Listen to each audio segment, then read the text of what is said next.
The army of a mighty king began its long march through the hilly terrain of a foreign land, intent on subjugating it to his rule. As it did so, a confederation of peoples banded together to fend them off. The invaders knew they would be in for a tough campaign, yet this army was not Persian, nor were they attacking the Greeks. Instead, it was Assyria that was marching to war.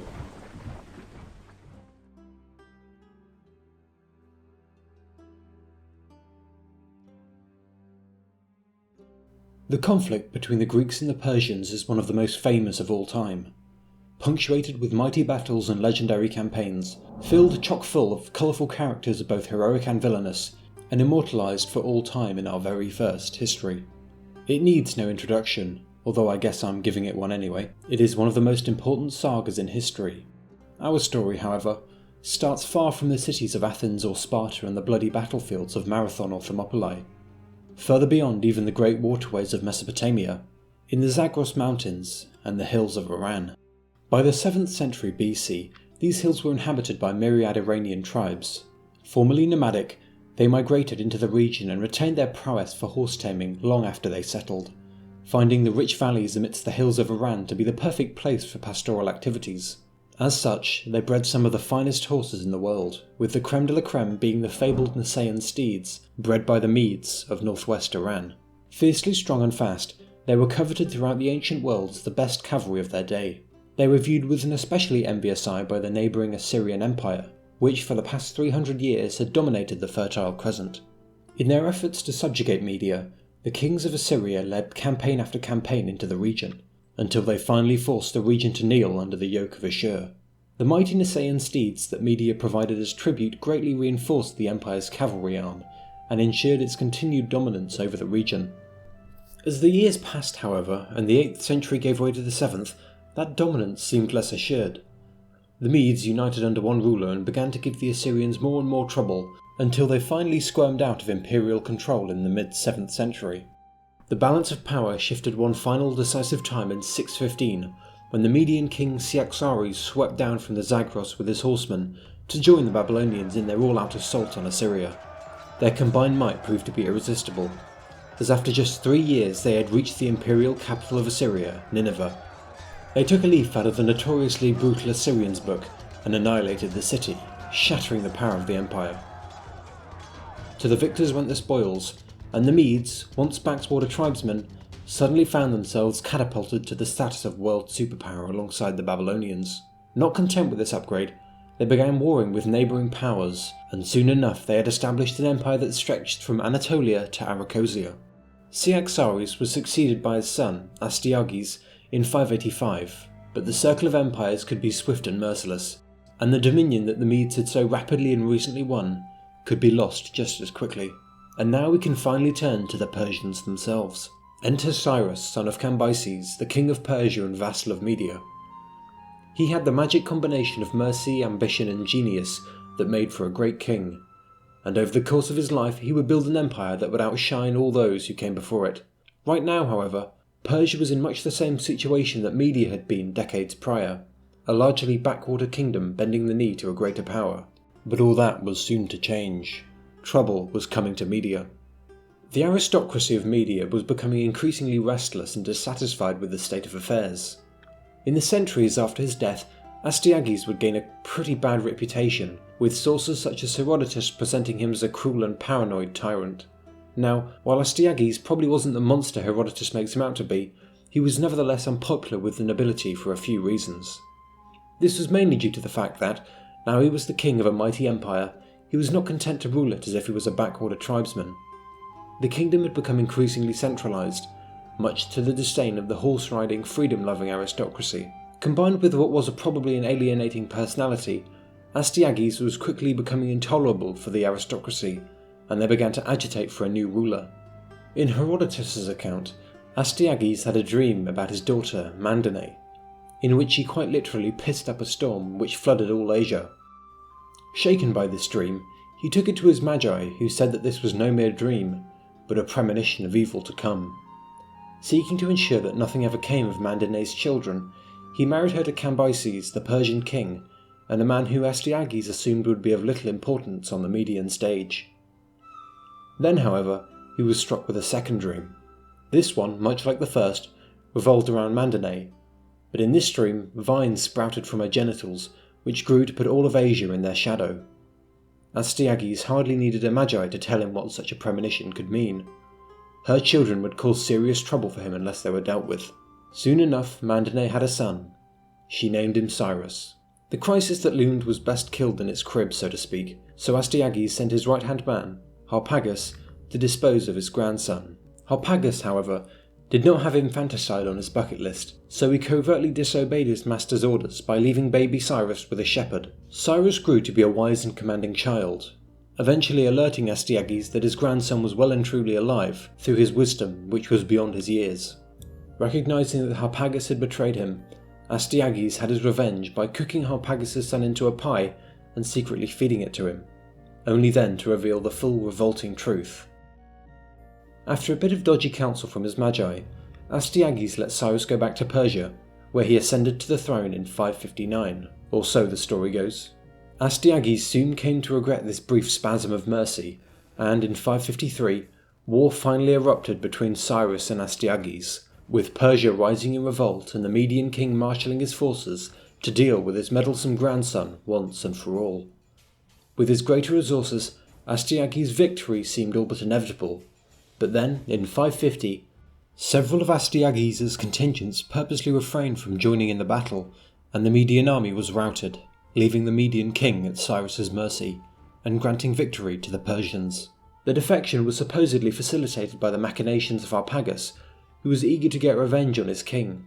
As previously mentioned, the Median aristocracy was growing increasingly unhappy with Astyages' centralizing, authoritarian rule, and saw in Cyrus a possible alternative. Firstly, the Medes and Persians held a shared cultural heritage, making Cyrus a far more acceptable choice. Secondly, Cyrus was far less heavy-handed in his dealings with the local Persian aristocracy, and was adept at coddling their egos. Finally, if his relation to Astyages is to be believed, then Cyrus also held a blood claim on Media. The wheel of fate had spun, and Cyrus had emerged victorious. So what are we to make of this tall tale?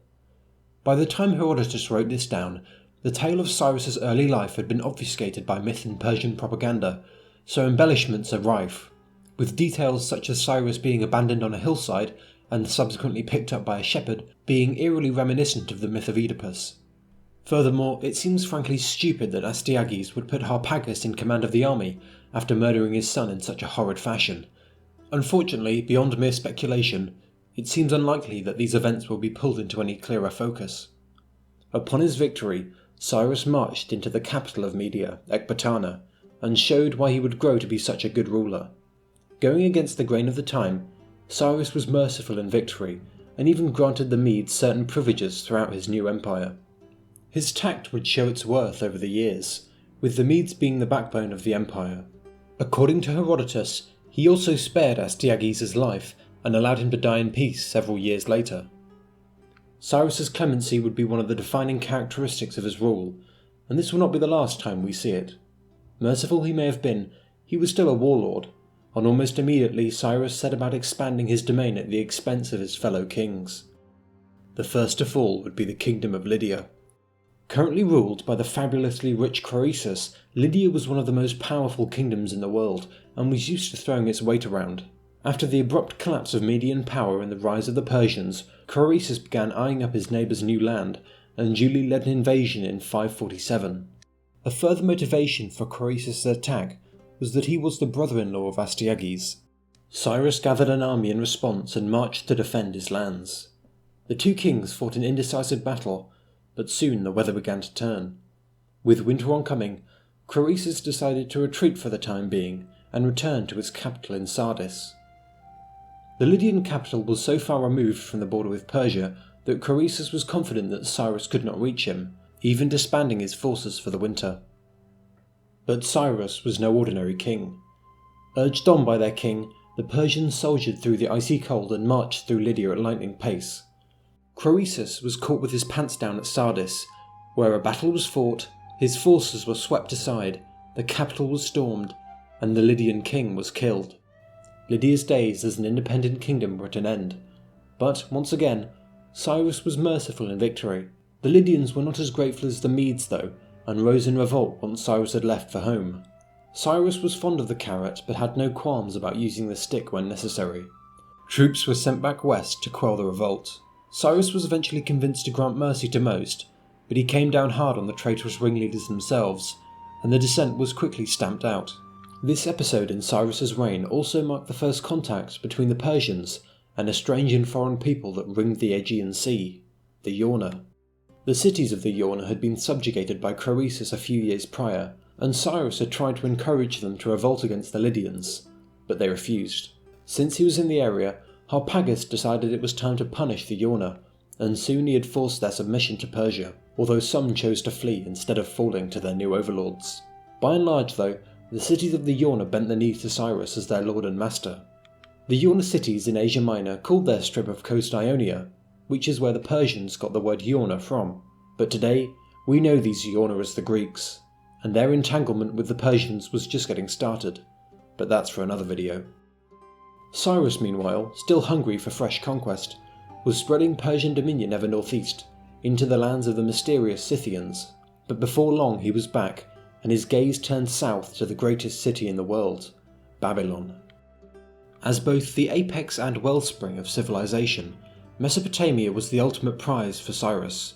Upon his return, he eyed up the state of Babylon, and he liked what he saw.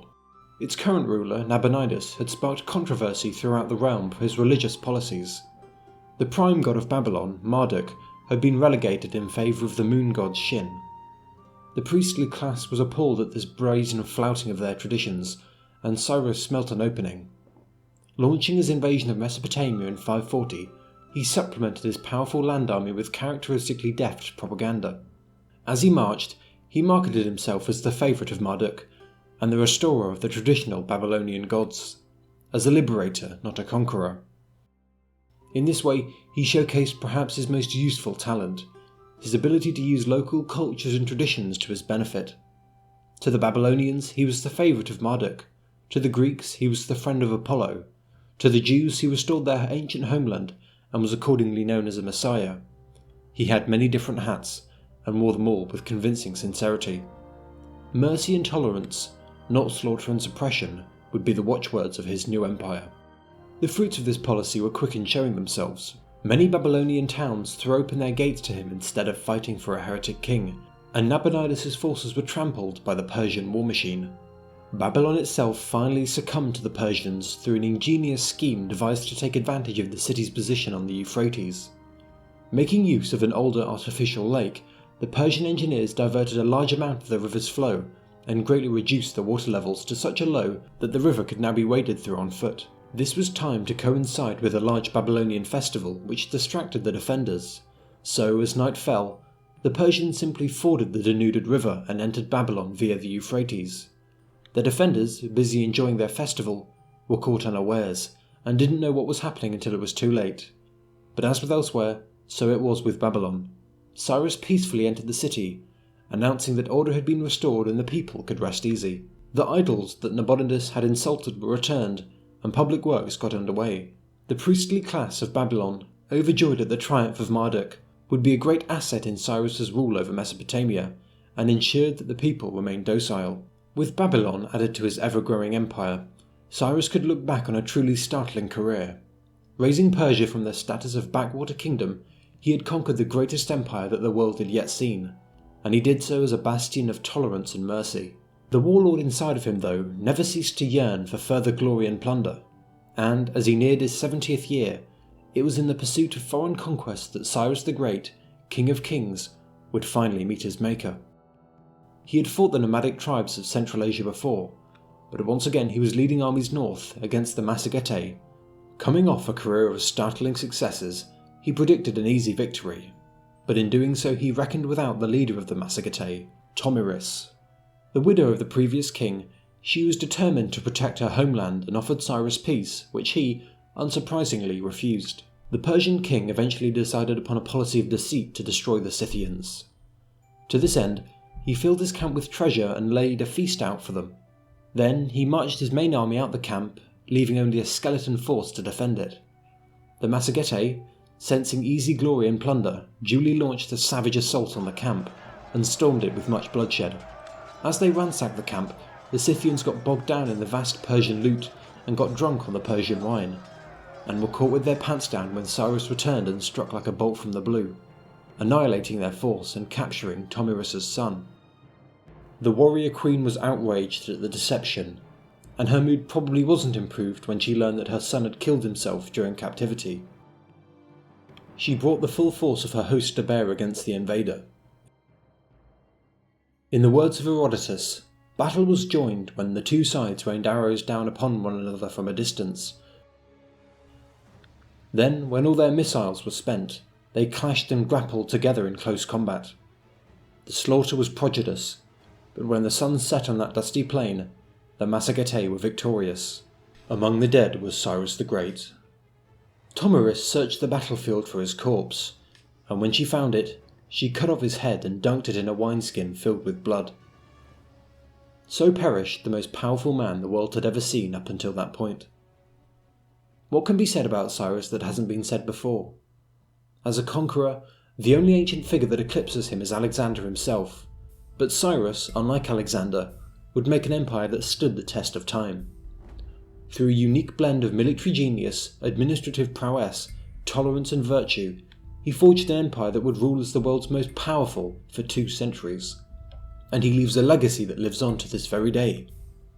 Even now, 2,500 years after his death, Cyrus is still fondly remembered in Iran as one of the nation's national heroes, and rightly so. His body was recovered and entombed high in the Iranian plateau, in his capital of Pasargadae. He was the first Persian to rule the world, but he wouldn't be the last. This series on the Greco-Persian Wars will continue next episode, with the reigns of Cambyses, Bardio and Darius, while in subsequent videos we will take a look at the state of Greece and the Ionian Revolt, leading to the outbreak of conflict in the fierce fight for independence that followed. If you've watched this far, then thank you. You're part of a very small minority that sticks around to the very end. I hope you've enjoyed the videos so far and will continue to watch them in the future. I for one certainly don't plan on stopping anytime soon.